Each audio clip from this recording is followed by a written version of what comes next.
my god.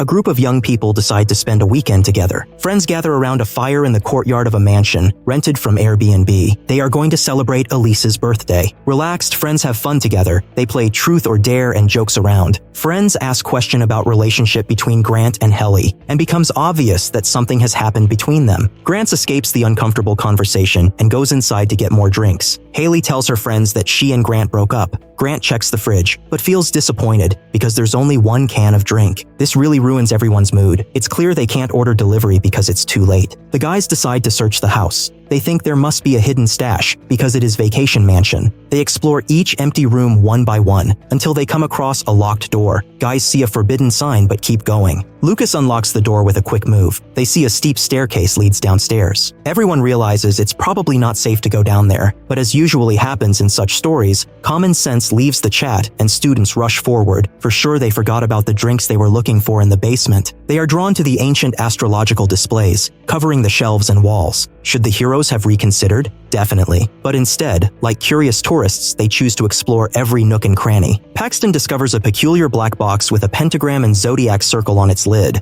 There's a deck of cards inside. While the guy jokes about playing fool, Haley carefully examines the deck. The girl mentions she recently completed a tarot course. She offers to give her friends predictions for the future based on each zodiac sign. The unique hand-drawn cards captivate her, indicating they were crafted centuries ago. They turn off the lights and light candles. Then the young people gather on the sofa, eagerly waiting for Haley to invite them one by one. When Blonde opens the box, a chilly breeze sweeps through the house. The floorboards creak ominously. Now it's crucial for everyone to come to their senses and abandon the risky idea. Unsurprisingly, no one objects, all excited about having fun. The birthday girl sits down first, eager to find out what the future holds. Haley spreads the 12 cards in a circle, laying the main card in the center. The drawn card is the High Priestess. Haley warns her friend that she may slip and suffer a crushing fall. Everyone sits down and Haley makes predictions. Haley offers kind words to each of her friends, but the central cards all forewarn of potential danger. Boys find this moment highly amusing. None of those present take the fortune teller's words seriously, regarding it all as a prank. Paxton decides to dash to the bathroom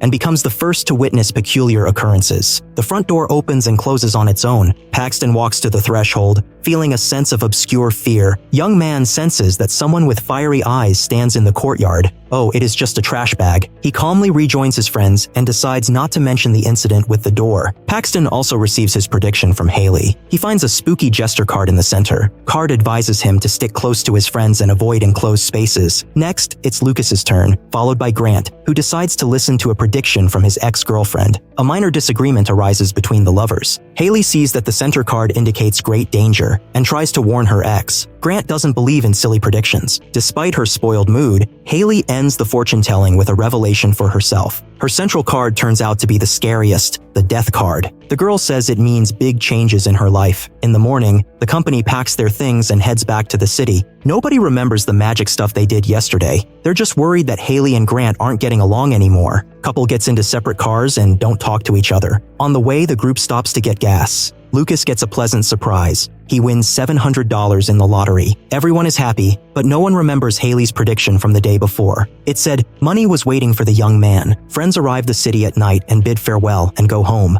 Elise calls to her friends and thanks them for a great weekend, but her call with Paige is interrupted by a knock at the door. Elise looks out and sees a ladder in the hallway. She addresses the unknown several times, but no response. Girl moves the ladder and closes the hatch. What was that noise? A few moments later, sound repeats and Elise goes to the attic to check things out. She sees shadow but nothing else.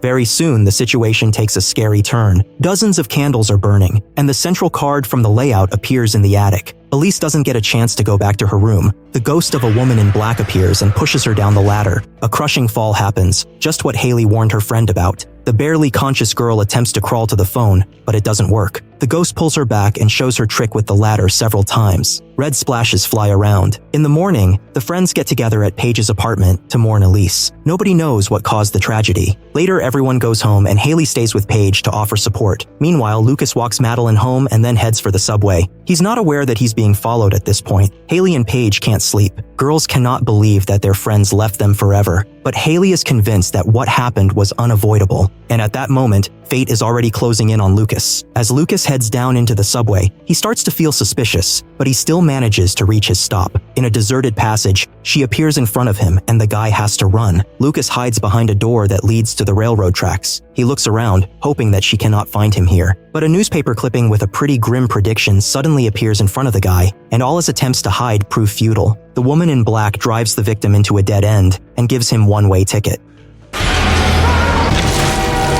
The next day, Haley and Grant write an obituary for Elise. They hear that they've lost another friend. This time, the police question them, but despite the connection between the victims, no one finds malice in the cases. Haley recalls her experience with tarot. She does some research online, and Girl decides that they need to find an expert. The group leaves town to visit the address they found in internet. They believe a witch lives there, who might be able to explain what's happening. Alma tries to send the uninvited guests away, but when she hears about the cards, she opens the door. The old woman, who doesn't look like a witch at all, asks Haley to tell her everything in detail. She listens the story and admits that she knows what it's all about. Alma also tells the visitors that years ago she tried her hand at tarot card. She's the only one who's made it out alive after dealing with this deck. Alma says that these cards emerged centuries ago in the mansion of a wealthy count. The count punished the court fortune teller for not approving of the layout. Then the witch decided to seek revenge on the tyrant. She performed a ritual, merging her soul with a tarot deck, trapping anyone who tried to predict the future using it. The woman explains that the only way to survive is to destroy the deck. However, everyone except Haley is hesitant about the idea. No one wants to return to the cursed mansion, so the group decides to head back to the city. A new tragedy convinces them to reconsider. On their way home, the car stalls in the middle of a bridge, and a dark force compels Madeline to flee. Another prediction comes true. The girl gets entangled in a rope and ends up resembling a hanged man, just like in the tarot card.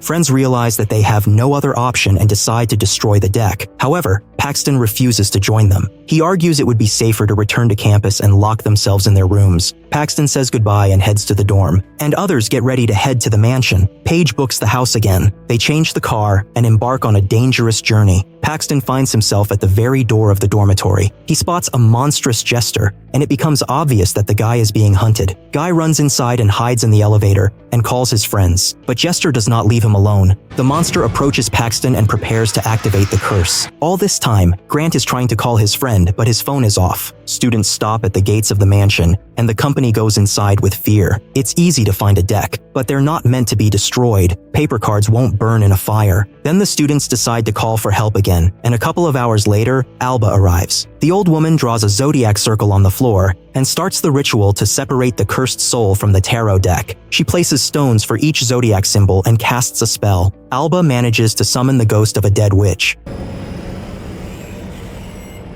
But the ghost is so strong, she stops the ritual, and with the help of 6 swords, the witch sends the offender to her ancestors.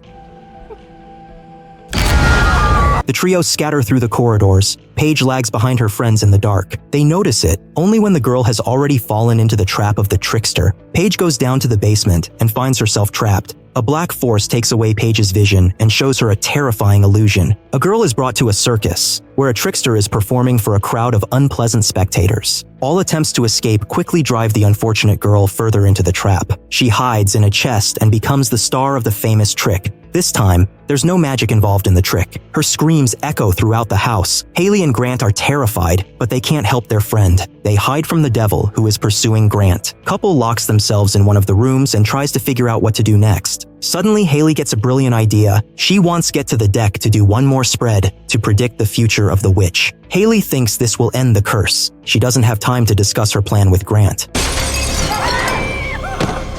The monster drags him out the window, leaving Haley to escape the room alone. In front of Haley appears her curse, the symbol of death. But Haley manages to outsmart the monster. She waits in the dressing room and clears a path for herself. Haley runs past Alba's body and almost makes to the living room, but the ghost is faster. The witch manages to catch the victim, but luckily Grant comes to the girl's aid. Grant risks his own life and takes on the monster. He distracts it while Haley manages to reach the cards. She gathers the deck and begins the layout. Monster drags Grant to the underworld. The horoscope that Haley compiles for the woman in black angers the ghost. The witch grabs the blonde and pulls her off the floor. Through fear and pain, Haley continues to pronounce the prediction. The curse turns against its creator. The woman in black dissipates.